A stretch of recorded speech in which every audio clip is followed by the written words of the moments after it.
Well, welcome back to the Be Unexpected podcast with Wyatt and Jake.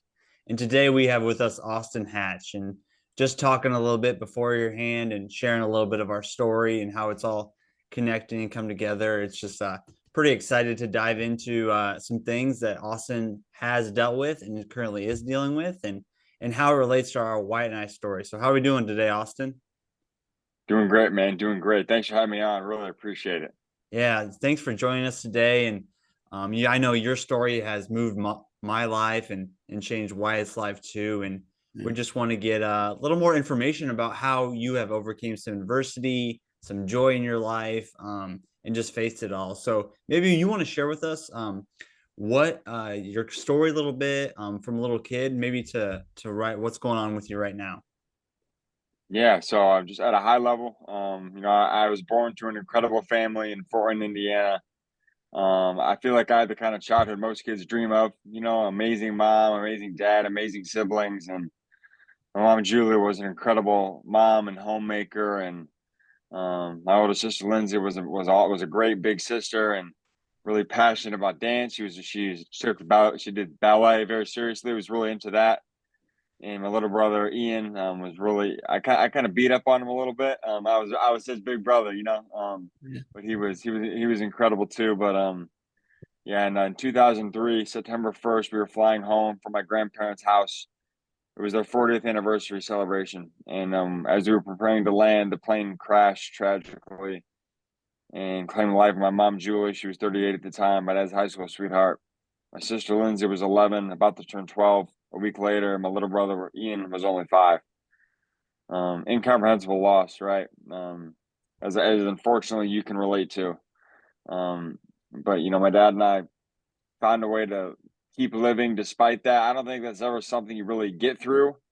You just kind of learn to cope with it, right? You just learn to live with it and adjust to the new normal. And my dad was remarried a couple years later. We had a great blended family, restored some normalcy in my life for sure, and it was great to have a mom and siblings at home again. And I was working pretty hard on my basketball skills on the court, began to have success. Um, Coach Beeline from the University of Michigan offered me a scholarship to play for him June 15th, 2011. I was just only a sophomore in high school, so I had to get a lot better, but he saw potential in me. He saw potential that I could help the team win on the court, score, rebound, play defense, things like that. 9 days later, we were involved in a second plane crash that took the life of my dad and my second mom and almost killed me too, put me in a coma for about 2 months. And by the grace of God, I came out of the coma and had to learn how to walk and talk and eat and take care of myself, how to live life. And but Coach Beeline honored my scholarship, and yeah, I was a part of the team at Michigan 4 years. I only scored 1 point in 4 years, so I didn't play much. But it was great to be a part of the team. And yeah, now I'm just been married to the girl of my dreams for 4.5 years, and we just had our first child a month ago. Hudson James Hatch, he's incredible. And yeah, life is good. And I think it's for me, obviously, for all of us, everybody listening to this is facing different things. All of us here, the three of us here, we've all faced a lot of challenges in our life, but I try to find a reason to be grateful in the midst of them. Like focus on my wife, focus on the family that we have, and now focus on the incredible doctors and nurses and everybody that helped me overcome. If I try to focus on that and just how grateful I am for that, because it's hard to be negative at the same time. So Yeah, it's so easy to dwell on those things that have happened and it really affects how you do, but it, like you said, when you're grateful for your wife, your kid, the doctors, being able to speak and move and coming out of that coma, I'm sure you're super thankful to be able to walk, you know what I mean, and to have feeling. mhm. And so it's the little things, but it's so true. And going back to being 8 years old, and I was just talking about how you and your dad coped with it. I can only imagine being 8 year old and losing the family members and going through that. So what were some things that you and your dad um did? So you're never gonna move past it, but some things that helped you to grow close together in the midst of that. Yeah, well, my dad was almost like a brother to me. Obviously, he was my dad, but he was like a brother, and we go to basketball camp together. He'd stay in the dorms with me for a long weekend or 3 or 4 nights, and it was so fun, and he was so present in my life, and made he made time for it because it was important. And I think that's the thing, and I want to make sure I do it with our son, and hopefully our other kids too. We all have the same amount of time, and you make time for what you really value and what's important. And I think family first. Walt Disney said, a man should never sacrifice his family for business. And my dad was he was a doctor, but also a businessman. He ran his own clinic. He had a business to run. Me now, I travel the country speaking, sharing my story and message and encouraging people, which is a blessing. I've got a business to run too, but I want to make sure that I always make time and prioritize my family over business. And yeah, I just feel, my dad, just the way he was so present in my life, and he didn't tell me, us, you know what, we got to respond to this, man. We got to persevere. We got to press on. We have to do this, that, we have to keep going. He never said that. He just showed me. He just went about his life, got back to work and business. And, I can't imagine son now for a month. And obviously it's still early in his life, but I can't imagine what it's like to lose a child, let alone a wife of 20 years. So, I think my dad did it for me, and to show me how to overcome, how to move forward, and how to just keep living your life in the midst of pain and challenges. And yeah, man, like I said before, I'm just grateful. I'm grateful for all my family that I had for the 8 and 16 years that I did with my mom and siblings for the first 8 years of my life. My dad for 16. I'm just grateful that I miss him every day, but I'm grateful that I had him for the time that I did.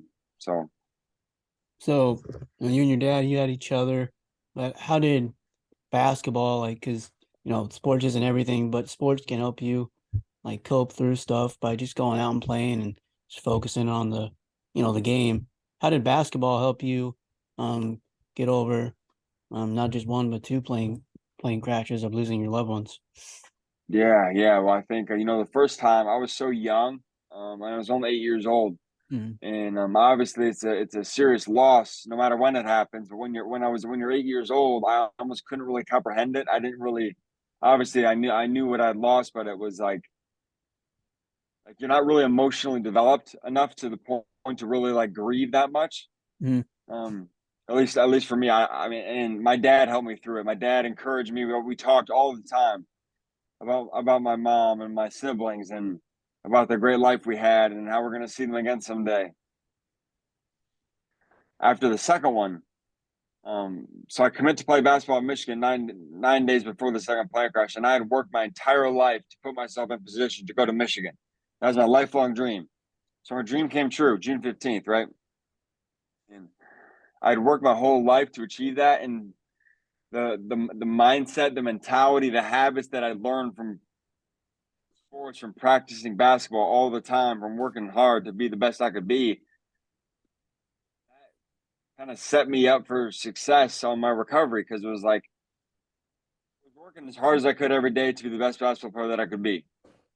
Second plane crash, right? Second plane crash happens, and then I had the same mindset, but just a different goal. Like my mindset. So I was working to be the best basketball player that I could be before the second plane crash. Plane crash happens, and then I was working to make the greatest recovery that I could possibly make from my injury. So I think it's like there's somebody that said how you approach one thing is how you approach everything. How you approach one thing is how you approach everything, right? And it's not like if you work really hard at sports, you're probably not going to be super lazy in other areas of your life, right? Or if you're a really great husband and you work hard for your family to be there to be present for your family, you're not going to be lazy at work. Mhm. Yeah, You realize your family's counting on you. You know what I mean? Mhm. yeah, Yeah. definitely.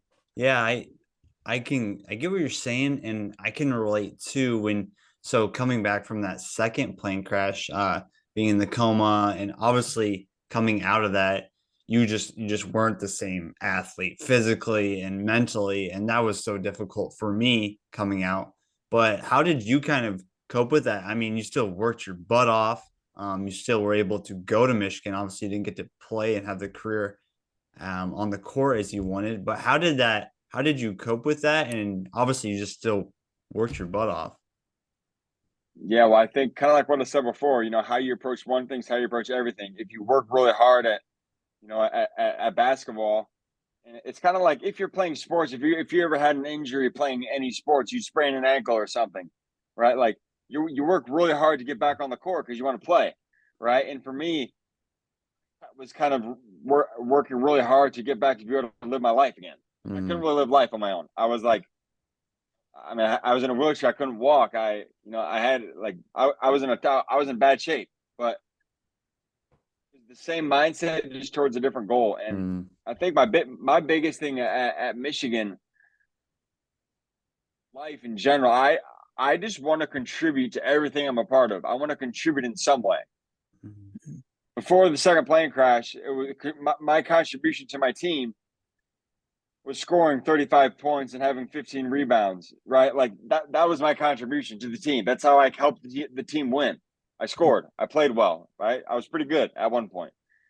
And after the second plane crash, when I couldn't play, my contribution was being a great teammate, encouraging my teammates, helping with drills in practice, shagging balls, doing the little things that it takes to win. And so I feel like we should take pride in our role, whatever it is. Like not everyone's going to be the star of the team, right? There's only one or two guys that are going to be the stars of the team. There's only one, CEO, so to speak. There's only one person that runs the company, like the president. It's kind of like in any company, there's CEO, there's CFO, there's COO, there's CIO. There's like a bunch of different people that are running the company because one person can't do it. And so I think we should all take pride in our roles and find ways to contribute, find ways to add value to whatever we're doing. That was my goal at Michigan. I couldn't play, but I was determined to find some way that I could help the team win. So you said you went from scoring like 35 a game to then you're just kind of like a role player because you came back and your first came back was still in high school, right? After the second plane crash. So what was going through your mind when you made like because I saw your ESPN clip and you made that first shot back, like your mindset on basketball probably obviously changed too. You're just happy to be back out on the court, right? yeah, for sure. I was just so happy to be back out there, and felt like I think my answer to Chris Conley, the guy that kind of like interviewed me throughout that piece, the ESPN piece. He asked, what did it feel like? The same question you asked, and I was just kind of felt like old times, right? Like it wasn't the first shot. It wasn't the first shot I ever made, Right. but it was a familiar feeling that I hadn't felt for 3 years. But it was good to be back, and yeah, I'm just it's just so blessed and so grateful. Not to go back and just keep saying I'm grateful all the time, but I really am. It's like I've got so much to be grateful for, and I feel so the tragedies that happened in my life. That's worst case scenario.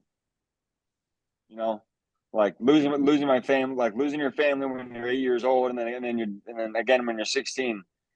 By the time I was a junior in high school, I had no immediate family on earth, and that sucks, right? But it's at the same time, I feel like the way my family, my support system, my friends who became my family, the way everybody stepped up into my life, I feel like I had the best case scenario of the worst case scenario. You know what I mean? Like I feel like things couldn't have turned out any better than they did, given the fact that the terrible stuff happened. Yeah. Yeah. Before the second plane crash, when you were scoring like 20, 30 a game, is there a game you remember like you were just like in the zone and you weren't missing and no one could stop you? Yeah, there was a couple games for the game. We played a big high school across town. I went to a small school. There was like 70 kids in my grade, so small. Oh wow. There was 300 kids in the whole high school, and there was a game. Yeah, that was a good one. I was playing against a good friend of mine, or a friend of mine, a guy named Rayfield Davis, who played at Purdue. Really good player. I had a good game that game. I think I had 40 points and 18 rebounds or something like that. That was a good game. And yeah, kind of where you feel like you're kind of in the zone, and you kind of feel like you're kind of throwing it in the ocean from the beach, right? Like you can't really miss. Yeah. Um, yeah, that was a good one. And then yeah, Bishop Lures in February of 2011, the game Coach Beeline came to see me play.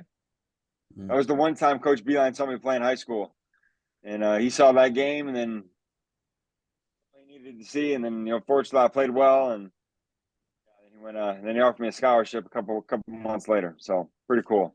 That's pretty awesome. When he offered Yeah, you that scholarship, I think I was reading, didn't you accept it right away? yeah.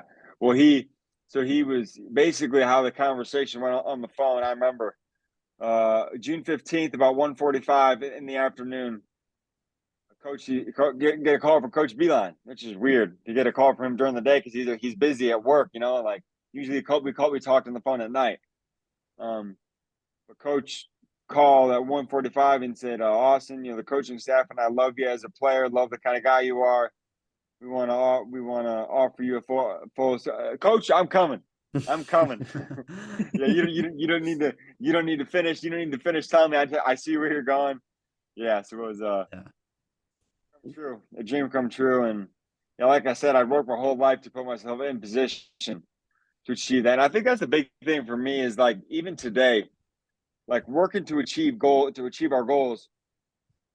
Like today, you can put yourself in position closer to achieving it, right? Like one of my coaches at Michigan's, Laval Jordan. No, this was Bakari Alexander. He was an assistant coach. Kind of helped run the defense, the defensive side of things at practice. And he always talked about how you got to put yourself in position to be in position, right? Like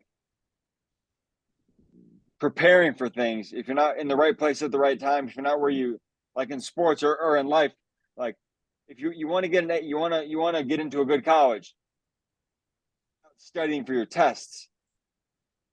You got to study for your tests to do well, to put yourself in a position to go to your college, your dream college, right? Like, or in sports, if you're in, I don't know if any of you guys know, like help side defense, like in basketball, if you're not in the right position originally, you're going to be able to get to the right spot to help your teammate out if he needs it. If you're going to be late and the other guys are going to score, but if you're early, you're prepared. You anticipate, you see what's coming. Like that's how you can be in the right spot. And I think in life, like I'm not obviously, hopefully, nobody ever goes through challenges like anything tragic or life threatening.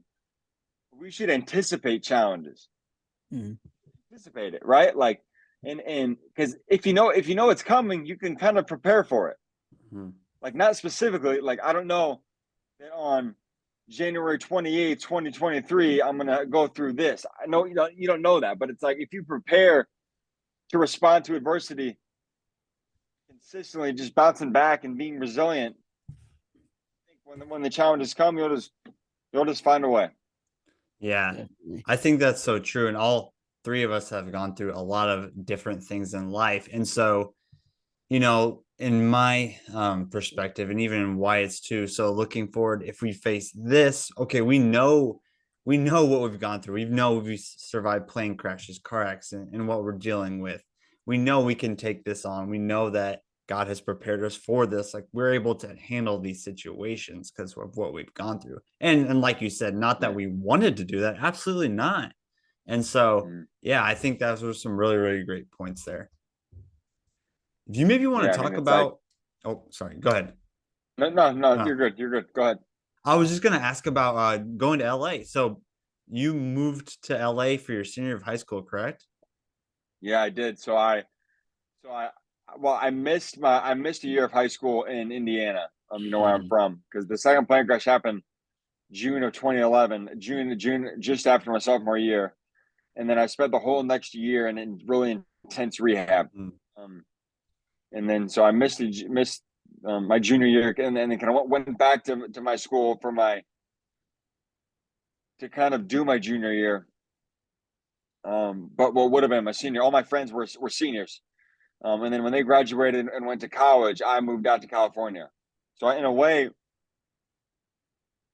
going to start a new chapter of college somewhere else, I moved out to California to start a new chapter. So that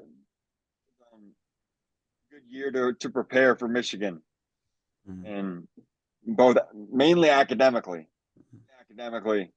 but also, from a rehab standpoint. And yeah, I live with my aunt and uncle out there. It was great. And the winters in California are really nice. I don't know where. I think, did you guys say you live in? I can't remember where you are. Are you in Nebraska, or where are you? Yeah, so I'm in Nebraska, and Jake's in Iowa right now. Yeah, we're both near Okay. Omaha. So Okay. So yeah. So you guys know about. You guys get some winter in Omaha. It gets cold there, oh yeah, right? Yeah. And in California, it got down to about 50 degrees in the winter, 55. So we were playing golf year round. That was that was a nice change, because where I'm from in northern Indiana, it got cold. It snowed a lot. And in Michigan, where we live now, it snows a lot too, which is fun. I'm excited to have there's a little bit of snow on the ground out here. So it's nice. It'll be nice because nothing's worse than when it's just cold and it never snows. I don't like when it's 25 degrees and with no snow. So. Yeah. I just hate the cold in general. I'm like, during the winter, I'm like, why do I live in Nebraska? That's the only time I don't like Nebraska. I was like, why do I live here? Terrible decision in the wintertime. No, for sure. Well, hey, you know what? I mean, maybe you spend a few more years there, and then maybe you move south somewhere too. Yeah, I've been to Arizona. Warmer. I've been to Arizona for Christmas before, and that was pretty nice. I mean, that would be cool. I have family that lives in Tucson, where the University of Arizona is. Yeah. And in the winter there, it's like it's even hotter. It's at night it gets cold though. Yeah. It's cold at night, but during the day it's awesome. So when you went to that school in LA, what coaches or even teammates really helped you, with your comeback and getting on the basketball court and to be ready for Michigan? Anybody stick out? Yeah. So there was Coach Adams, the coach of my high school team. He was awesome. Still got a good friendship with him to this day, and he got me in touch with a guy named Rasheed Hazard, who is the uncle of one of the guys that plays. There's a guy named Max Hazard who's a year behind me, but Max's uncle Rasheed was on the staff at the Lakers and helped Kobe Bryant rehab from his injury, like 10 or 12 years ago. I think he tore his MCL, or maybe he's Achilles or something. Yeah. And Rasheed helped him come back from that. And so coach put me in touch with him. And then Rasheed started to help me overcome, help me, work on my fundamentals and get my game back. And yeah, it was an incredible blessing. And like I said before, I just couldn't have turned out any better for me. Given the fact that the worst thing happened when I lost, I'm just so grateful for the team, everybody that helped me recover, my family, my friends, the doctors, the therapists, people in California, my teachers there, my family, Rasheed, Beeline at Michigan, all my teammates at Michigan, coaching staff there, just incredible. Just incredible. So definitely. Yeah. And you have your sisters probably really helped you through your recovery too from your second mom's daughters. Yep. I take it you're pretty close with them. And did they play basketball or sports too, or what did they do? No, they didn't. But I lived with my sister Maria in Fort Wayne for a couple of years. When I came home from the hospital in Chicago, I came home October 8th, 2011. Okay. I lived with my sister Maria for about under 2 years, 22 months, I think, or 20 months, whatever. And so I lived with her, and she was very supportive and helped me get back on my feet. And she and her husband Jason are awesome, and they have 4 kids now, and they had their first when I was living with them. Nice. So it's pretty fun, and yeah, it's It's been a pretty crazy ride, man. A Mhm. lot of things have happened in my life, but we're blessed. We're Mhm. blessed for sure. Yeah. What were some of the things, after being at college in Michigan and yes, on the court, but then yeah, social life, schoolwork. For myself, I had a traumatic brain injury, so it was just so hard to listen, to write, and to remember things. What were some of the things that, school wise or just social wise, that were difficult for you at Michigan, and even maybe to this day?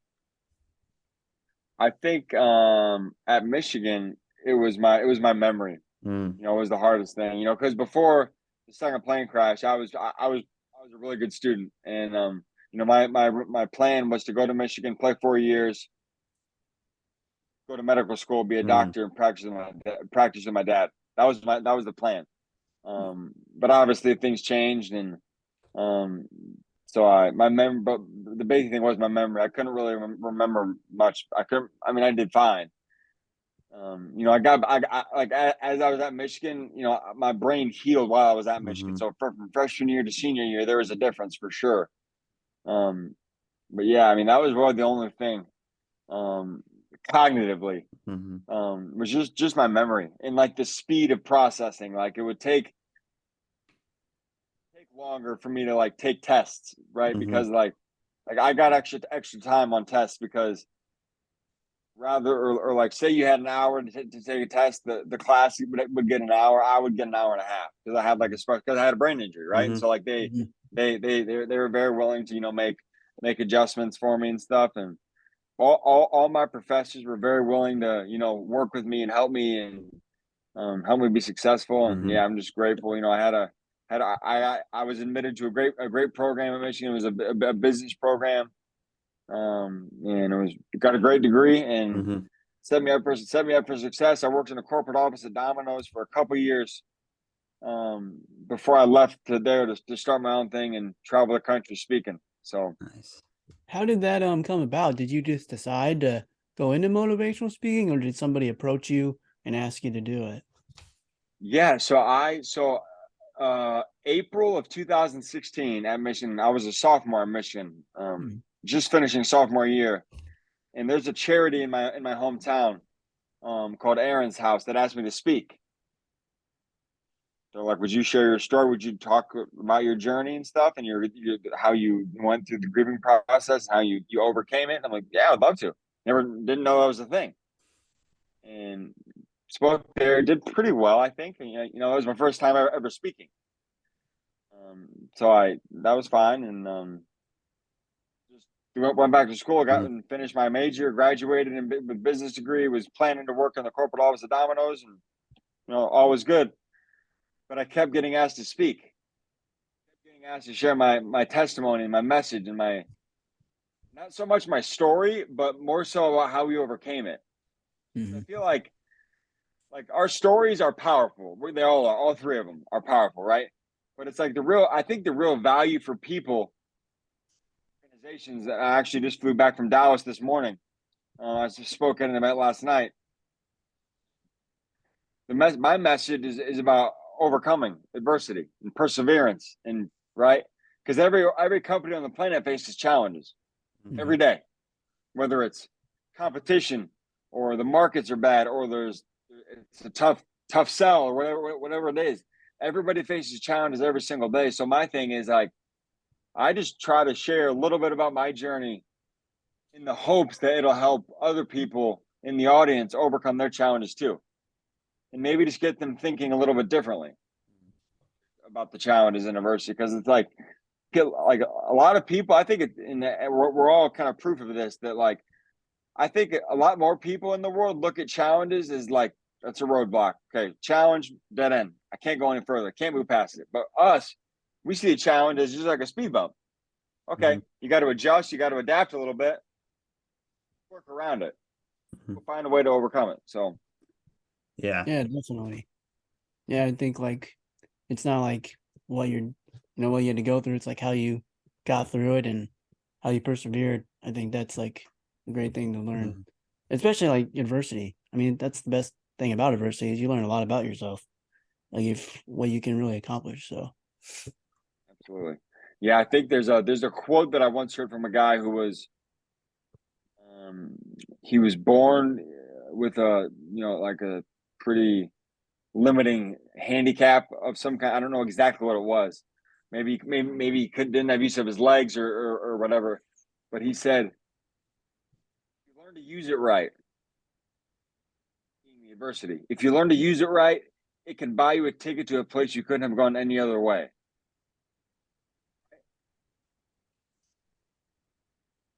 Say that I'm using it right, but it's like if I didn't go through what I did, I wouldn't be able to encourage people and speak and share my story and right. And Yeah. that now look, we're obviously none of us. I wish none of us had to go through and face what we all have had to and continue to. But it is what it is. So it's like just got to make the best of it. Definitely. Yeah, like where this has happened to us or we're dealing with this, like where are we going to go from here? How are we going to respond? So I like that. So Austin, as we kind of finish up here, obviously you're married, you have a child. What are some other things that you're doing these days that for fun or any books you're reading or traveling or what are you kind of up to? Yeah. So it's life is good. So my wife. So I've spoke at probably. And obviously COVID shut things down for a Mhm. little while. I had to do all virtual, which was fine. Zoom Mhm. worked great. I've done like 120 plus Zoom presentations in the Wow. last couple of years, which is fine. I like in person way better. Like Oh yeah. obviously it's good to have this podcast. Good to be together on Zoom, but it's like it'd be different if we were all together in the same room. Mhm. Right. Um, so I like being in person and or pre-COVID and in some even recently in the last year or so because COVID's kind of loosened up in the last year. Um, you know, I've gone to pretty cool places like Napa Valley, Southern California, Florida, and so when it's a cool place, I'll bring my wife with me, and we'll make a little trip out of it. Stay for the weekend, maybe if it's like a Friday. I speak on Friday, we'll maybe stay Saturday, Sunday, and then go home. That's been fun, but obviously now with a baby, we're not going to really be doing much of that. So yeah, it was kind of it was a fun stage to have 4 years just us, because we got married June of 2018, um, and obviously just had our baby in October. So we had 4 years and 4 months, just the two of us. That was a good amount of time, like just being, Mhm.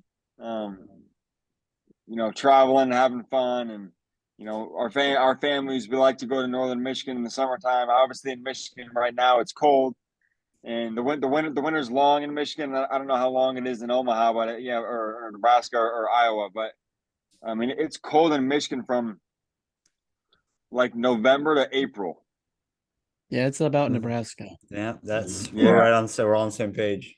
Yeah. yeah. So there's a and even in the fall, it's nice to go up to the lake and like be on the water, but it's cold. Mhm. The real lake weather is like June, July, August, September. So Mhm. the lake season is short. But we like to get up there in the summertime and with my wife's family, and my wife's family's awesome. They've really taken me in, and obviously I've been in their family. I met my wife 8 years ago. Mm. Um, October 26, 2014. So literally almost just over 8 years ago, I met her. And her family's been incredible. And, obviously I miss my family every single Mhm. day, but um, I'm just grateful to have, my wife's family, which has become like my family. So, Nice. What about Michigan athletics? Do you get to back to basketball games or you coach behind or what's that like? yeah, don't really go back to many games. With a son now, we'll take him to a game this Yeah. season probably. He went to a volleyball match a couple weeks ago in Chrysler where the basketball team plays, and we decked him out in Michigan gear, and it was really fun. Nice. But yeah, I'm sure we'll get back to some this winter. Um, but it's for me, it's like having been in those arenas for like I was a part of the team, so we played. I probably saw 130 basketball games in my college career. Mhm. Mm. A lot of games, right? And Yeah. like going to games is cool, but like it's like I kind of just like being at home. You know, having the TV, having the fridge right there, get whatever you want. Yeah. Yeah, Yeah. but there is something to be special or something to be said about, you know, there's nothing like the Michigan tradition. And even I mean, I'm not a huge football fan. I mean, I like Michigan football, but the Big House is just well. Speaking of so Omaha, right? Wife said Nebraska volleyball sells out every single game. Oh yeah. Yeah. It does. Yeah. Like there's like it's like there's nothing like it, right? Mhm. So it's like going to those arenas. It's cool to experience that every now and then, but like now with a baby, it'll be a little bit different. Yeah. So Yeah. Yeah. Real quick. how about What you year- guys? You guys like college sports? You guys go to Nebraska? Do you go to Iowa? Oh yeah. Like I love like Nebraska football, even though we're not very good right now. Like that's like still a big deal. Jake and I will watch every game, no matter what Yeah. our record is. And then like basketball. College basketball is my favorite. I love college basketball. Oh, I it's the mean, best. it's the best. I mean, March Madness, it doesn't compare to like the college football playoffs or the cool thing about Nebraska is we have College World Series. And so it's cool. Yeah. We go to that. And I actually Jake, you went too when the Elite Eight was here Mhm. in 2018 for March Madness. Mhm. So we both went to that. And Well, hey! You know what? I was probably in. So you were there in 2018. Right. yeah, at Creighton, that's where they had it. So Yeah, I was there. no way. Really? Yeah. Sweet. Gosh, Yeah, I had a picture. Oh Michigan, man. So we were in the same arena. We probably weren't that far apart. Oh, Who we would have were all- thought? That's crazy. We were all there. Yeah, who would have thought 4 years later that we'd be talking, right? Dang. Yeah, Dang. yeah. Yeah, I like- We went from the Elite Eight to the Final Four in San Antonio. Wow. Dang. That Dang. was the best game It of was the an tournament amazing- because the Final Four Yeah. blowouts. I mean, that Elite Eight game between Duke and Kansas was pretty good. Yeah. I mean, where were your seats at? Do you remember? I was on the bench. You know, on the bench. Oh, yeah, on the bench, Nice. on the bench with the team. Dang. Yeah, and Nice. then Yeah. I was like first row, like in a balcony, because I wanted to be able to see. I didn't want to be up in the nosebleeds. Mm. So I actually used my high school graduation money to pay for the tickets. Wow. Well, that's a good use of money because I don't know how many more Elite Eight games you're gonna get to go to, right? Yeah, I know, right? Like, Most people don't go to very many of those. no. And then Jake, where were your seats at? Do you remember? You were up Yeah, top. I was. Yeah. Okay. Yeah, it was just cool environment. I was glad to be. there. Yeah, it was just up cool to top. be there. Yeah. I went with my twin brother Wes, and he's like, "Don't get nosebleeds. We're gonna do this. You got to get Go good all seats." in. Yeah, so I was like, "All right." So I used all my graduation money. That's awesome. Well, hey, you know what? My dad always said, us, as far as like money, right? Like you can't take it with you. Mhm. No, You gotta be smart with it. I don't say you should waste it, but it's like, but if there's an opportunity like that, it's like, why not? Why not? Why not? Well, awesome. Thanks for joining us, Austin. We really appreciate your time and just thankful to dive in your story and be vulnerable with us about it. We appreciate it. Yeah, thanks, Austin. Yeah, I appreciate you guys having me on. Wish you all the very best in the future. And who knows, maybe if there's a Elite Eight game or something somewhere, maybe we'll be in the same arena next time. And then if that's the case, we got to figure out a way to get together. Yeah, that'd be awesome. Man. Definitely. Awesome. Well, thanks, man. Yeah. Yeah. Thank you.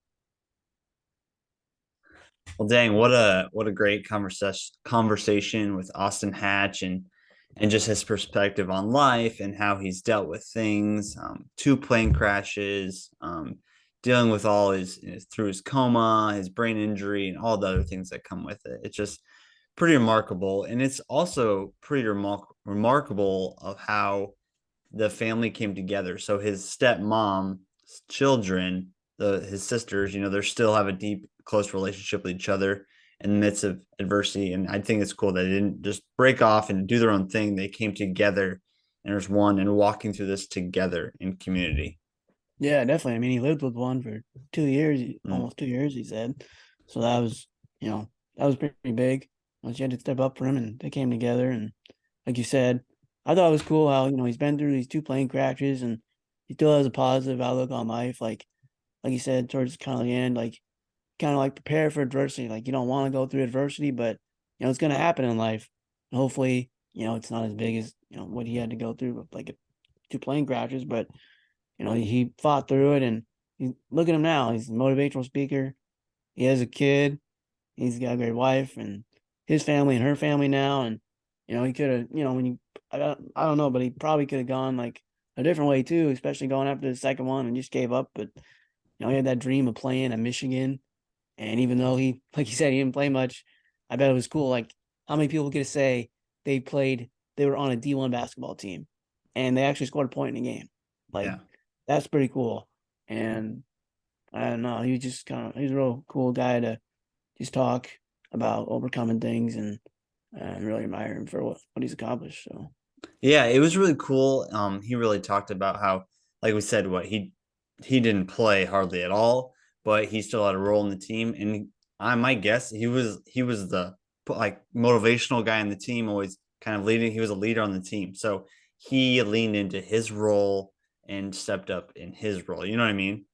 yeah, like I bet that was different too, because he went from going being the guy, Mm-hmm. scoring like 20 to 30 game. He talked about that 40-point game, to now he's like, I mean, he's a role player at Mhm. best. And so that was just really cool how he kind of lived. I mean, he lived both lives of being the star and then just being another guy on the team Mhm. that can help the starters get better. So Yeah, he's just really has a great perspective and mindset. So awesome talking with him. And yeah, so we thank you for listening to Be Unexpected podcast with Wyatt and Jake. Check us out on our Facebook, Instagram, and Twitter page. Also on our YouTube channel, Life with Wyatt Spalding. And also, if you'd like Wyatt and I to come speak with you, or you have a suggestion of someone to reach out to, hit us up and send us an email at beunexpected100@gmail.com. We'll see you later. see ya.